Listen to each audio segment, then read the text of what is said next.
Muy buenos días, queridísima teleaudiencia del programa Signos Vitales. Como es costumbre, el día Viernes Santo siempre se habla de las últimas palabras de Jesús en la cruz, que después de un estudio minucioso resultan ser 7 mensajes muy cortos y se conoce como el mensaje de las 7 palabras. Yo creo que en la vida, de las cosas más importantes que hay, es recordar las últimas palabras que dijo una persona mientras estaba aquí con nosotros. Y esto ya se ha vuelto hasta folclórico, ¿no? Cuando alguien muere, siempre preguntan, bueno, ¿cómo fue el último día? ¿Cuáles fueron sus últimos momentos? Y tal vez cuáles fueron sus últimas palabras. Y con Jesús pasó exactamente igual en esa primera Pascua, hace 2011 años.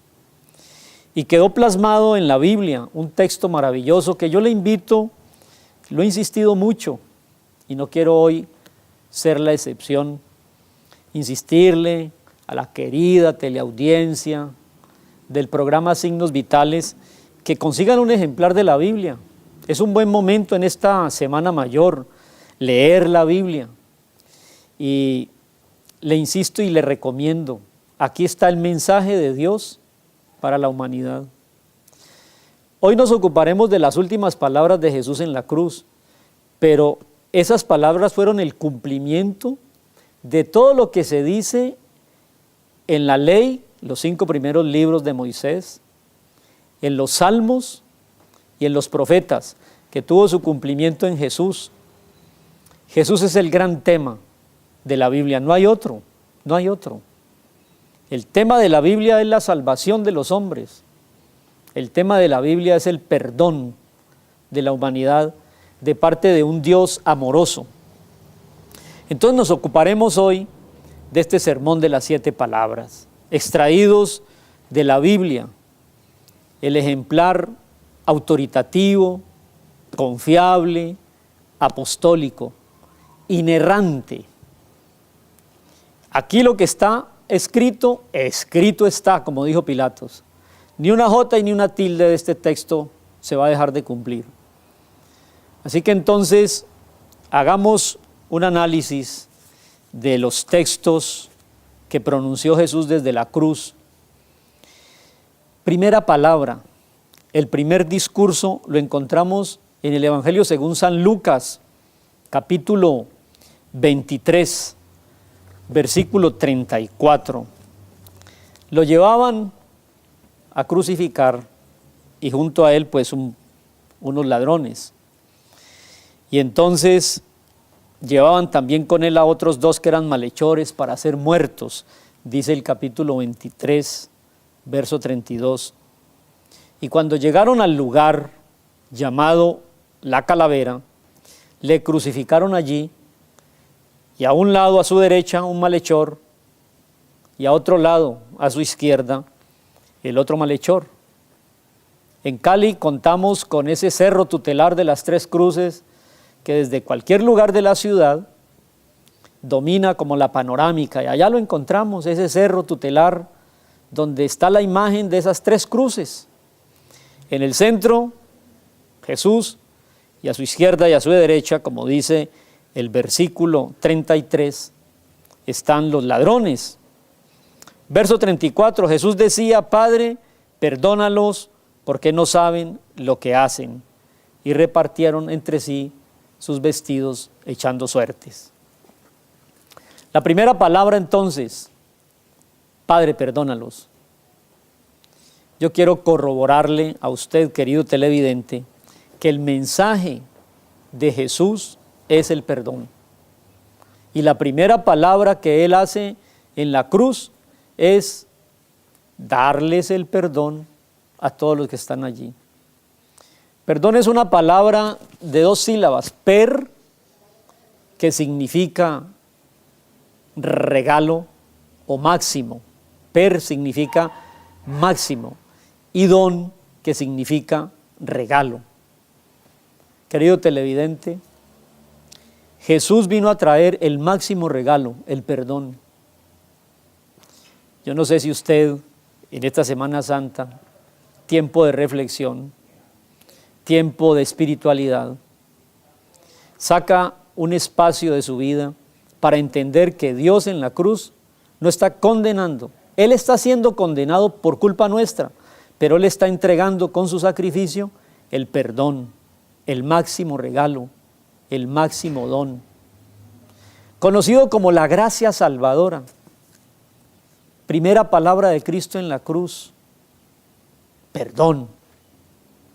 Y no encuentro un resumen más perfecto de todo el texto bíblico que no sea esa palabra.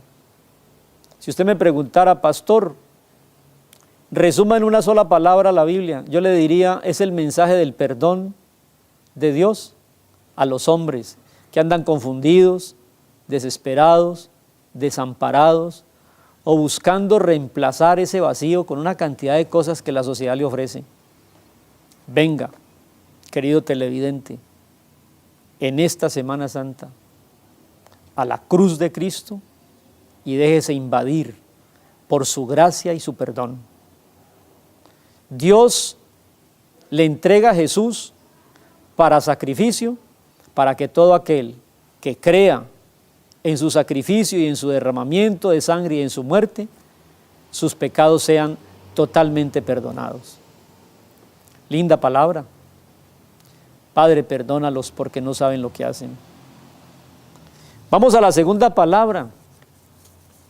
En ese momento había un diálogo entre los dos ladrones y Jesús, un diálogo que está en el Evangelio según San Lucas capítulo 23. Y en ese diálogo maravilloso, los dos ladrones están escuchando a Jesús cuando le dice a la gente, Padre, perdónalos.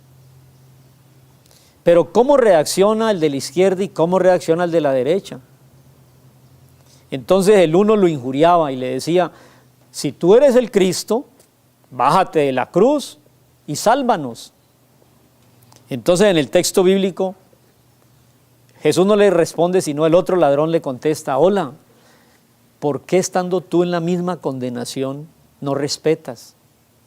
Nosotros, dice un ladrón al otro, a la verdad estamos padeciendo lo que merecen nuestros hechos. Pero este Jesús, el que está en medio de nosotros, ningún mal ha hecho. Entonces inmediatamente ese ladrón, convencido por el amor y el perdón que Jesús está expresando desde la cruz, le dice, acuérdate de mí cuando vengas en tu reino. Y aquí viene el segundo discurso de Jesús, la segunda palabra. Jesús le dice en el versículo 43 del Evangelio de Lucas, de cierto te digo que hoy estarás conmigo en el paraíso. Ese es el segundo mensaje. Acuérdate cuando vengas en tu reino. Pidió un reino el ladrón y Jesús le entregó un paraíso. Pues bien, la pregunta mía muy curiosa, televidentes, en esta Semana Santa, es, bueno, ¿el ladrón se bajó de la cruz para irse a bautizar, para hacer buenas obras? No. Bastó que en ese momento este ladrón bueno, así se le conoce, ¿no? Como el ladrón bueno, porque se arrepintió. Bastó que en ese momento ese ladrón, al escuchar a Jesús dando el perdón, conmoviera su corazón y le pidió, acuérdate de mí cuando vengas. Hizo un reconocimiento, se arrepintió y reconoció a Jesús. Querido televidente, la salvación es única y exclusivamente como requisito para ser salvo, es reconocer a Jesús, como hizo ese ladrón. Acuérdate de mí cuando vengas en tu reino. No solamente reconoció en Jesús que era muy bueno, no solamente reconoció en Jesús que daba perdón, sino que lo reconoció como rey. Acuérdate de mí cuando vengas en tu reino. Jesús es rey, querido televidente. Jesús se presenta humildemente ante nosotros como el Cordero, pero es el rey que vendrá y viene muy pronto. Y eso aquí quiero hacer un paréntesis, es una curiosidad que todos los grupos cristianos, todos sin excepción, católicos, evangélicos y protestantes, apuntamos al hecho climático del retorno de Jesucristo como Rey. Y este ladrón en la cruz lo reconoció de tal manera: acuérdate cuando vengas en tu reino.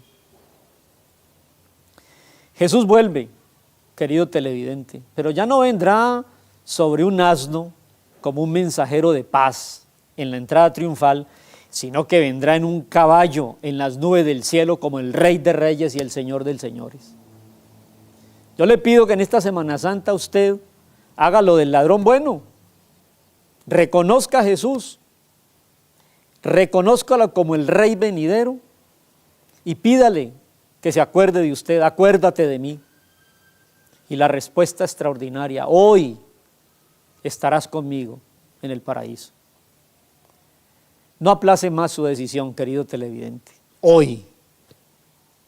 Si usted está escuchando filosofías o doctrinas o buscando la verdad en iglesias o en grupos o en maestros o en iluminados o en ascendidos o en pastores, quiero decirle hoy que el verdadero, único y suficiente Salvador, el único que está autorizado, en el cual no hay otro nombre bajo el cielo en el que se puedan salvar, es Jesús muriendo en la cruz por sus pecados y los míos. La primera palabra: perdónales. Dios vino a perdonar. La segunda palabra: hoy estarás conmigo. La única condición es que te arrepientas, que reconozcas que Jesús es bueno, que reconozcas que Jesús es Rey y que le pidas que se acuerde de ti.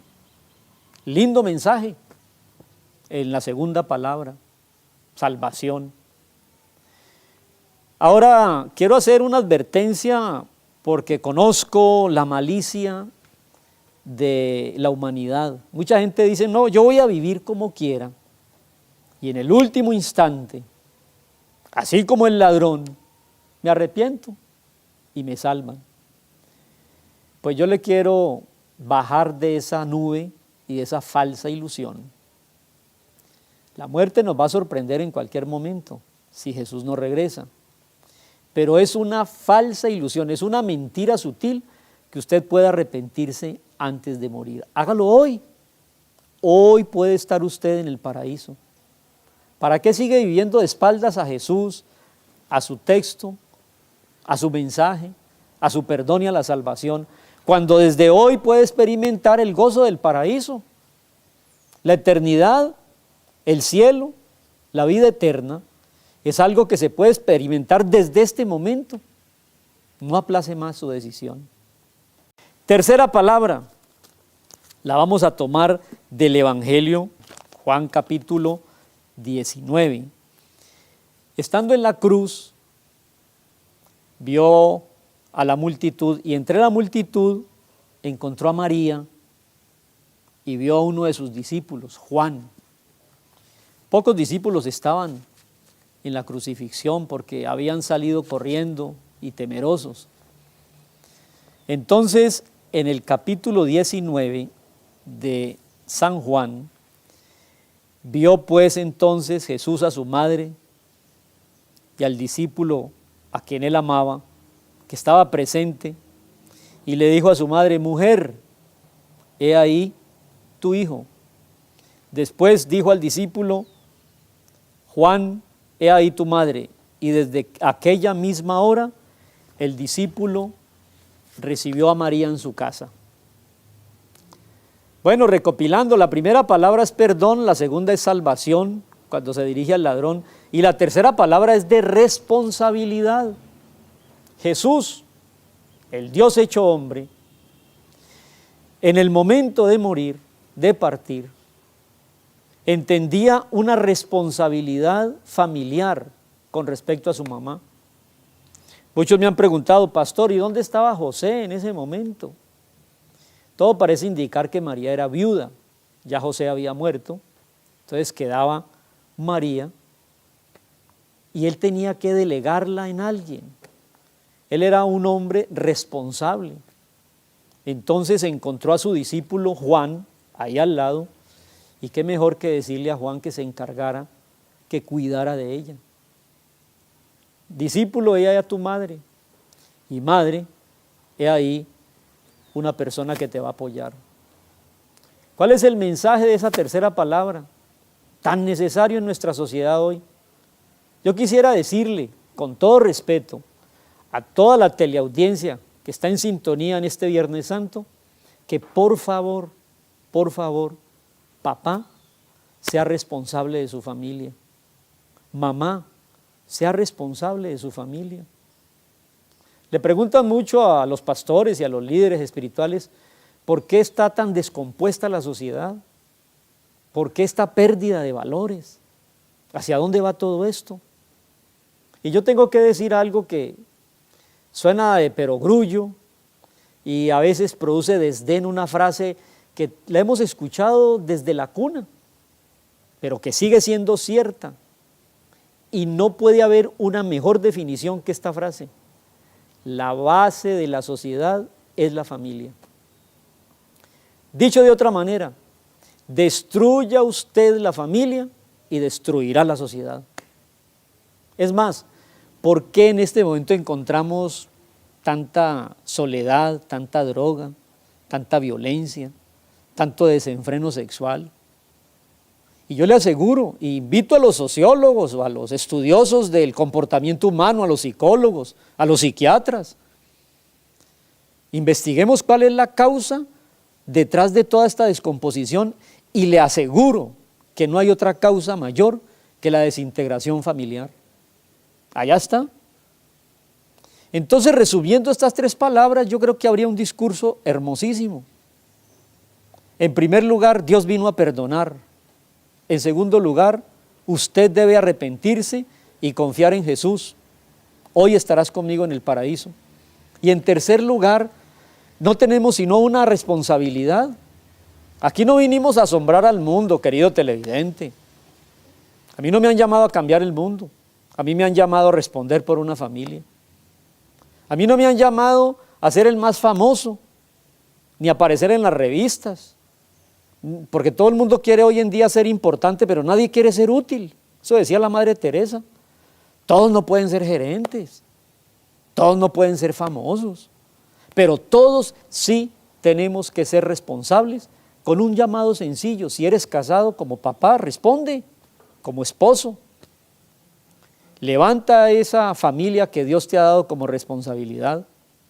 Es más, yo le diría, querido televidente, con mucho respeto, pero con mucha seriedad, que cuando partamos de esta vida y estemos solos frente a la eternidad, Jesús no te va a preguntar por el barrio donde vivías, el coche que conducías, los títulos que lograste, la fama. ¿Dónde está tu familia? Si eres casado, lógicamente. ¿Qué hiciste con la esposa? ¿Dónde están los hijos? Esa es la gran pregunta, esa es la gran tarea. Madre, he ahí a tu hijo. Hijo, he ahí a tu madre. Que Dios nos dé la gracia. Hasta este momento, con las tres primeras palabras de Cristo en la cruz, entender claramente tres discursos. Después de la pausa regresaremos a las otras 4 palabras de este Viernes Santo. El discurso más hermoso en estas 3 palabras. Dios en Jesús, muriendo en la cruz, perdona los pecados. Padre, perdónales. La única condición para apropiarme del perdón es cambiar de dirección, acordarse de Jesús, reconocerlo como el único y santo Dios y decirle, acuérdate de mí.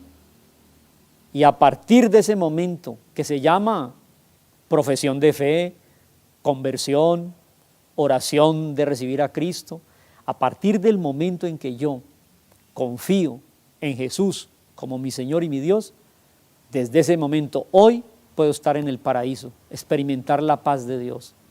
Y finalmente, seguir viviendo con normalidad, respondiendo con los deberes de padre, de esposo, de ciudadano, de trabajador. La Madre Teresa de Calcuta tenía razón cuando dijo, la paz del mundo empieza en los hogares. En una conferencia que ella dio en las Naciones Unidas, hay una anécdota muy linda. Un periodista le preguntó, Madre Teresa, entonces, ¿qué debemos hacer cada uno de los ciudadanos para contribuir a la paz del mundo? Y ella dijo, sin temblarle su voz, señor periodista, váyase inmediatamente de aquí y atienda a su familia. Esa es la paz. Ya regresamos. La cuarta palabra de Cristo en la cruz, si usted está siguiendo en sus textos bíblicos, está en el Evangelio según San Mateo, capítulo 27. En el verso 45, 27, 45, es muy sencillo el manejo de la Biblia, querido televidente. Primero se nombra el libro, Mateo, el Evangelio, ¿no? Mateo, Marcos, Lucas, Juan. Después de nombrar el libro, se nombra el capítulo, 27, que es el número grande en sus Biblias. Y luego los números chiquitos son los versos. Entonces vamos a Mateo, capítulo 27, versículo 45, dice, desde la hora sexta hubo tinieblas sobre la tierra hasta la hora novena. Cerca de la hora novena, Jesús clamó a gran voz diciendo, Dios mío, ¿por qué me has desamparado? Esta palabra de Cristo en la cruz, pues yo puedo pensar que es tal vez la más importante, aunque todas son muy importantes, esta palabra tiene una connotación especial. Jesús abandonado en la cruz, Dios mío, ¿por qué me has desamparado? Entonces, ¿cómo podemos entender el mensaje del desamparo de Jesús en la cruz?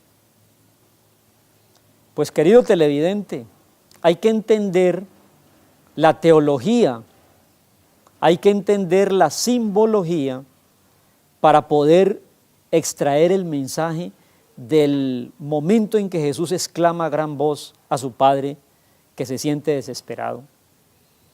Y la teología es muy hermosa, la explicación es extraordinaria. Yo quisiera tener un lenguaje angelical para conmoverlo hasta las fibras más íntimas y llamarlo a la reflexión y al arrepentimiento. En el momento en que Jesús asumió los pecados de la humanidad, los pecados suyos, televidente amable, los pecados míos, los pecados de todo el género humano, alguien tenía que ser el Cristo, alguien tenía que ser el sustituto, alguien tenía que ser el vicario, alguien tenía que pagar la multa, la deuda. En ese momento, Dios le endosa a Jesús el pecado de todos los hombres.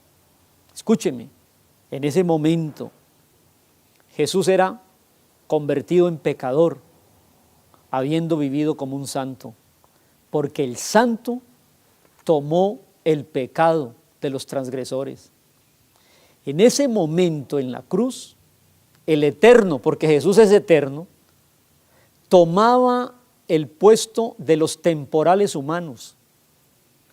En ese momento en la cruz, el justo Dios, Cristo, se convertía en lo más injusto y lo más pecador, porque en ese momento le endosaron todos los pecados de la humanidad. ¿Cómo puedo explicarlo mejor? Tal vez si yo me remito a los sacrificios de corderos en el Antiguo Testamento. ¿Cómo era el procedimiento? Usted cometía un pecado o usted quería sentirse perdonado, entonces buscaba un sustituto, un corderito. Entonces se presentaba ante el sacerdote. El sacerdote aceptaba que usted llegara con un sacrificio y ese cordero tenía que morir, o si no tendría que morir usted por su pecado. Entonces el sacerdote y usted pone las manos sobre el cordero y le transfieren su culpa a ese cordero. Entonces el Cordero muere y derrama su sangre para que usted salga libre de pecado. Exactamente eso pasó en la cuarta palabra. En un momento, Jesús tomó toda la condición pecaminosa de los hombres y parece que Dios en ese instante, que no puede ver el pecado, como que quitó la mirada de él. Y Jesús sintió tal soledad que gritó en arameo, Elí, Elí, lama sabactaní, que traducido es, Dios mío, qué desamparo el sentirse pecador. Y en ese momento Jesús estaba siendo el Cordero de Dios por los pecados suyos, querido televidente. ¿En cuál otro va a haber salvación? Jesús fue el que murió. ¿En cuál otro va a haber perdón si Jesús, que es Dios, fue el ofendido? ¿En cuál otro distinto de Jesús puede haber paz para con Dios? Por eso a mí me parece que es hasta ofensivo cuando la gente compara a Jesús con Mahoma o con Buda o con Zoroastro. No hay ni punto de comparación, ni siquiera con ninguno del santoral. Por mí no murió María, por mí no murió San Antonio, San Nicolás de Tolentino, nadie. El único que tomó mi culpa y mi pecado y se convirtió en mi Cordero para yo quedar libre fue Jesús. Esa palabra cuarta en la cruz, Dios mío, ese desespero de Jesús al hacerse pecado por culpa suya y mía, es una palabra profundamente teológica, querido televidente. Por eso los que conocemos el texto bíblico decimos, y a veces suena petulante, aparte de Jesús no hay salvación. Jesús es el camino, no es un camino, es el camino, no hay otro. Jesús es la verdad, no una verdad, es la única verdad. Jesús es la vida. Nadie va al Padre sino por Él. Querido televidente, esa cuarta palabra, yo podría seguir hablando de ese mensaje extraordinario cuando Jesús se hace pecado por nosotros. Yo quisiera terminar con esto. En la cuarta palabra, el eterno Jesús se hace temporal. En la cuarta palabra, el santo Jesús se hace pecado. En la cuarta palabra, el justo Jesús se hace injusto por culpa suya, por culpa mía. ¿Usted quiere una prueba más grande de amor? ¿Usted se atreverá a partir de hoy a decir que Dios es injusto? Si ya hizo lo máximo, ¿usted entregaría un hijo para que muera siendo inocente por una causa injusta? Usted no lo entregaría. Dios nos amó de tal manera amó al mundo, que dejó su trono eterno, santo y puro, se limitó a la condición de hombre, fue a la cruz, que es maldito el que muera en ese juicio romano de la cruz, y derramó su sangre para que todo aquel que crea en Él no se pierda y tenga vida eterna. Ahora, ¿cuál es la alternativa? En la cuarta palabra, Jesús, al hacerse pecado por mí, se sintió desamparado. Dios mío, ¿por qué me habéis desamparado? La alternativa es esta. Si usted, querido televidente, no cree en Jesús, tendrá que vivir con la culpa y el pecado y con el desamparo por los siglos de los siglos. Eso es el infierno. Eso es el infierno. Venga Jesús, que gratuitamente perdonó y le ama, antes de que le sorprenda a usted el paso a la eternidad sin Jesús y tenga que vivir en el desamparo. Elí, Elí, lama sabactaní. La quinta palabra de Cristo en la cruz está en el Evangelio según San Juan. Me encantaría que todos tuvieran la oportunidad del texto bíblico para que lo miren allí. en Juan capítulo 19, Juan 19, y es una palabra que muchos conocen, la quinta palabra, ¿no? Tengo sed. Dice así el texto: después de esto, sabiendo Jesús que ya había cumplido, para que las escrituras tuvieran cabal cumplimiento, dijo: tengo sed. Esta palabra quinta me lleva a mí a pensar cosas muy lindas. Por ejemplo, en primer lugar, la humanidad de Jesús. Jesús sintió en la cuarta palabra el desamparo de Dios al hacerse pecado. Y en la quinta palabra, la angustia humana, la sed. Pero el texto dice así: para que se cumpliese la escritura, dijo: tengo sed. El énfasis de esta palabra, de este quinto mensaje, es precioso. La palabra tiene que cumplirse hasta en los más mínimos detalles. Tengo sed para que se cumpliera la escritura, porque de este mensaje, desde el Génesis hasta el Apocalipsis, todo se va a cumplir, absolutamente todo. Ni una jota, ni una tilde, ni ningún detalle de esto se dejará de cumplir. Querido televidente, yo le voy a hablar desde las matemáticas y desde el cálculo de las probabilidades. Escúcheme lo que le digo. En Jesús se ha cumplido lo que dice la ley, los salmos y los profetas. Hasta ese detalle de la sed estaba escrito en el salmo, que clavado del madero sentiría sed. Y todos esos detalles se cumplieron. Quiero decirle, querido televidente, que en Jesús se cumplen más de 332 profecías, 332. Y si yo a eso le aplico el cálculo matemático de las probabilidades, me da un número con por lo menos 90 ceros. Escúcheme, por 10 a la 90, por 10 a la 90, matemáticamente eso era imposible, que 330 profecías se cumplieran en una persona, y se cumplieron en Jesús. Entonces, imagínese usted un número seguido de 90 ceros, eso no se puede leer. 84 por 10 a la 90, eso matemáticamente es como la arena que hay en las costas de todo el mundo, y se cumplieron en la persona de Jesús.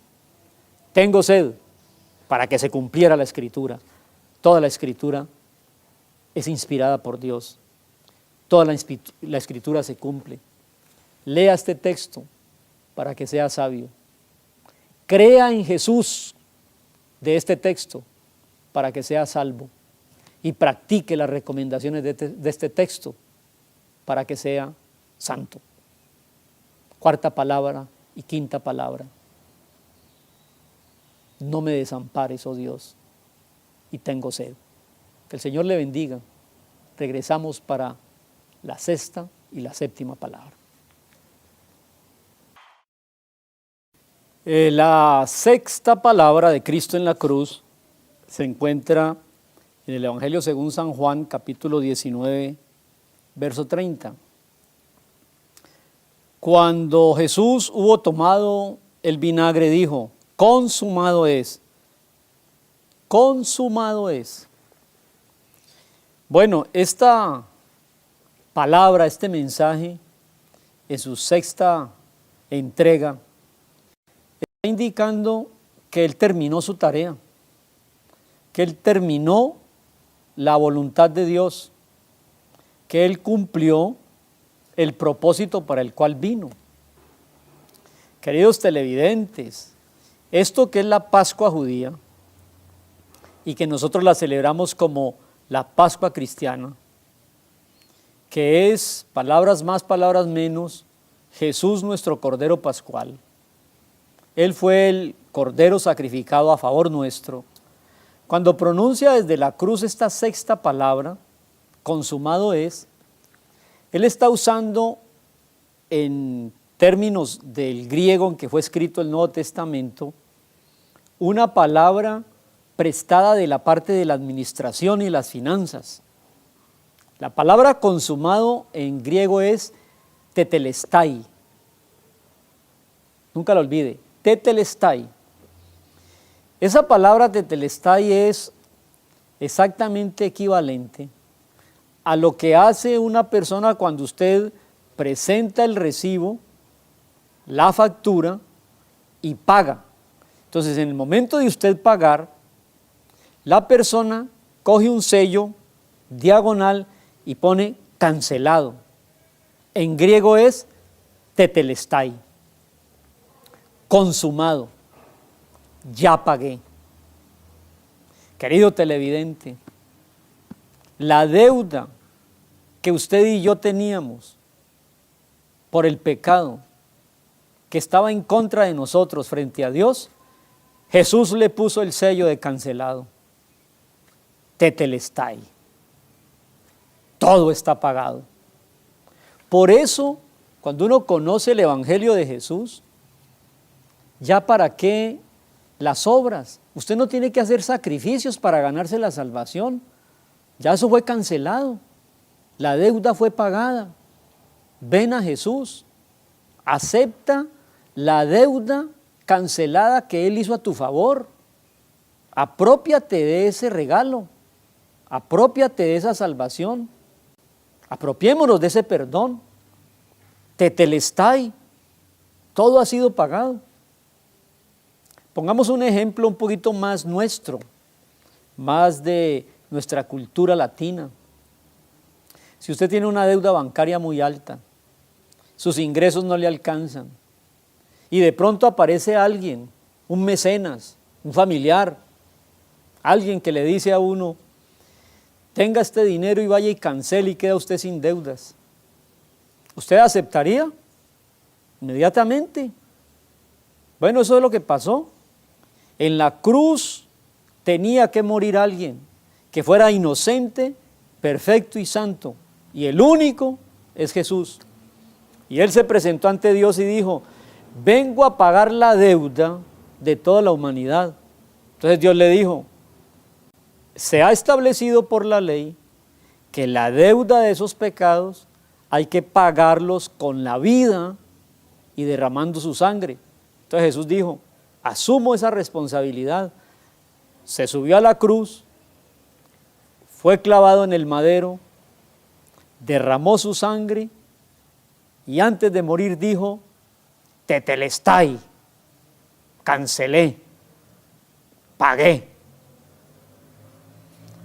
Jesús murió en la cruz, querido televidente, en ese viernes de Pascua, para que todo aquel que crea en Él no se pierda y tenga vida eterna. Justificados pues para con Dios por medio de Jesús, tenemos paz. Somos declarados justos. No debemos nada. Todo ha sido cancelado. Yo no puedo entender un mensaje de más amor, de más perdón y de más gracia. El resumen de toda la Biblia, el Antiguo Testamento, lo hizo Juan el Bautista cuando vio venir a Jesús a ser bautizado. Y quiero decirle, querido televidente, que en ese momento, cuando Juan el Bautista definió a Jesús, nos estaba indicando a nosotros que era todo el propósito por el cual Dios nos visitó en la persona de Jesús. Lo vio venir y dijo, allí viene el Cordero de Dios que quita el pecado del mundo. Le repito, cuando Juan vio venir a Jesús, dijo, ese es el Cordero. Y ese Cordero tenía que asumir todas las deudas, ir a la cruz, derramar su sangre, para que Él cancelara la deuda. En Efesios lo dice claramente, dice que Él quitó todos los documentos que nos eran contrarios y nos condenaban, los tomó y los clavó con su vida en la cruz.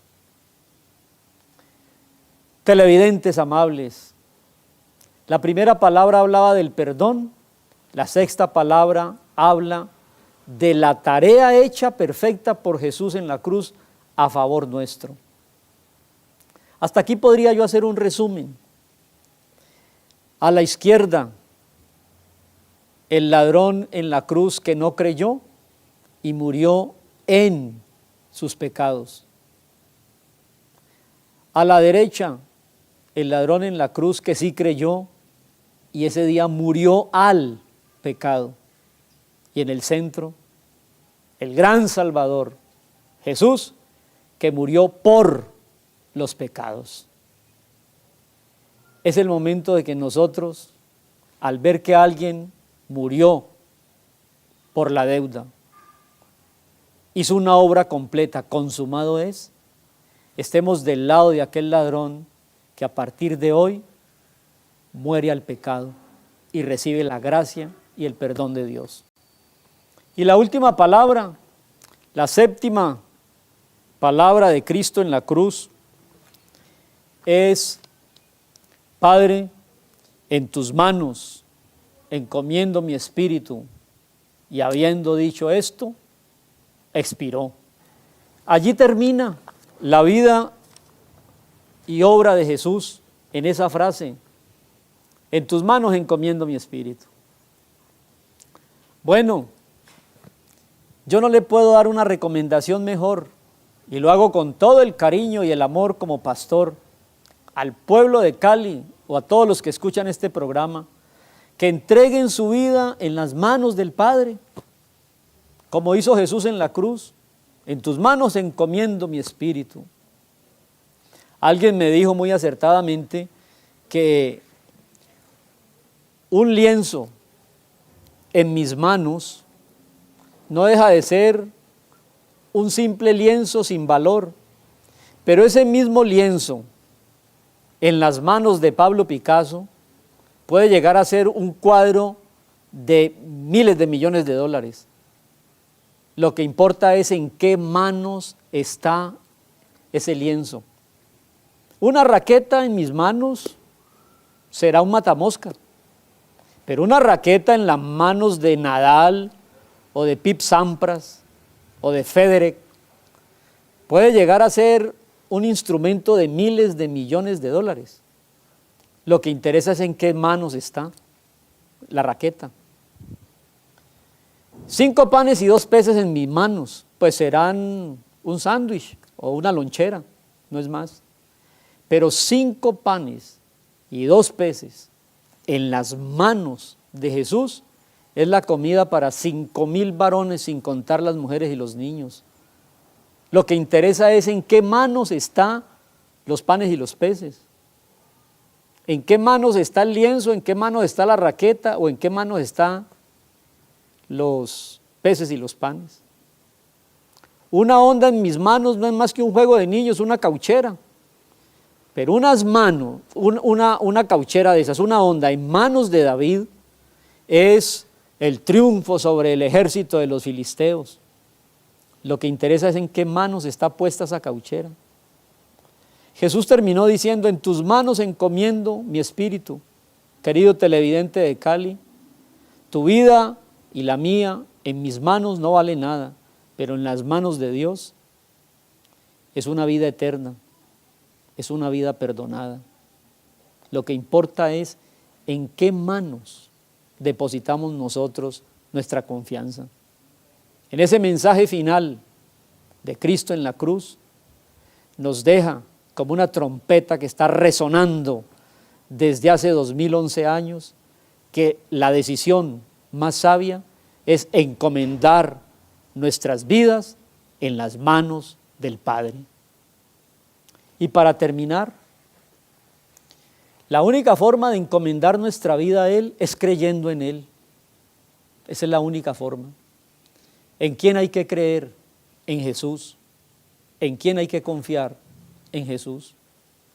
Yo te puedo decir con toda la tranquilidad y la autoridad de la Biblia que tu vida y la mía por la eternidad depende de la respuesta que le demos a Cristo mientras estamos vivos. Si estás en Cristo, tienes perdón. Si estás en Cristo y encomiendas tu vida en las manos de Jesús, creyendo en Él, eres hijo de Dios, tus pecados son perdonados, tienes vida eterna. Si sigues viviendo de espaldas a Jesús, y su sacrificio completo y perfecto en la cruz, donde Él tomó tu lugar y el mío, estás condenado. Hay un texto que resume el mensaje del Evangelio, con el que quiero terminar. En el Evangelio según San Juan, en el capítulo 3, y ese texto yo creo que es de los versículos más conocidos y reconocidos de la Biblia. Juan 3:16, de tal manera amó Dios al mundo, que ha dado a su Hijo unigénito, para que todo aquel que en Él cree no se pierda y tenga vida eterna. Ese texto precioso es el más conocido. Yo pienso que esa es como la cédula de identidad de los creyentes. Primer verso que uno se aprende de memoria, y es un gran resumen. Dice, de tal manera Dios expresó su amor a la humanidad, que siendo nosotros pecadores, Él dejó su trono de gracia, se hizo hombre, se hizo siervo, se hizo morir o matar en una cruz por nuestros pecados. Esa es la más grande muestra de amor. Para que todo aquel que crea que Jesús es mi cordero, mi sustituto, mi vicario, mi reemplazo, tenga perdón y tenga vida eterna. Yo le invito que en esta Semana Santa, en este día de pasión y muerte, no viva usted olímpicamente de espaldas a lo que sucedió hace 2011 años en la primera Pascua en Jerusalén. Mueva su voluntad y confíe. Mire lo que dice el verso 17. Porque no envió Dios a su Hijo al mundo para condenar al mundo. Dios no es un Dios que condena. Jesús ya perdonó.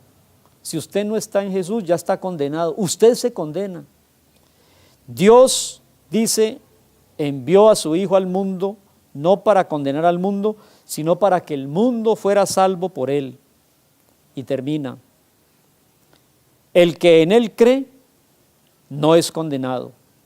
Pero el que no cree, ha sido condenado, porque no ha creído en el unigénito Hijo de Dios.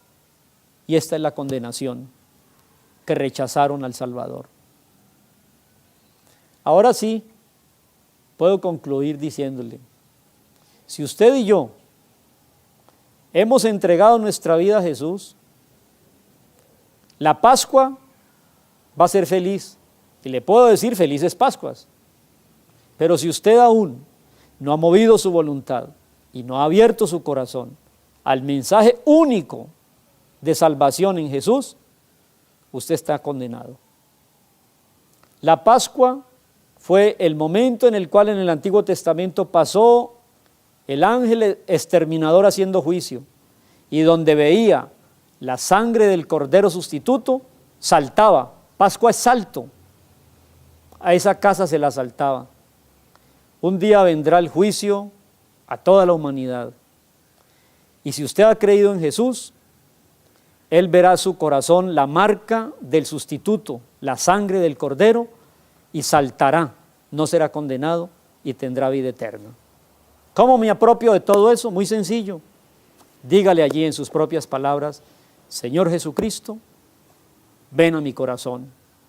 Gracias por morir en la cruz por mis pecados.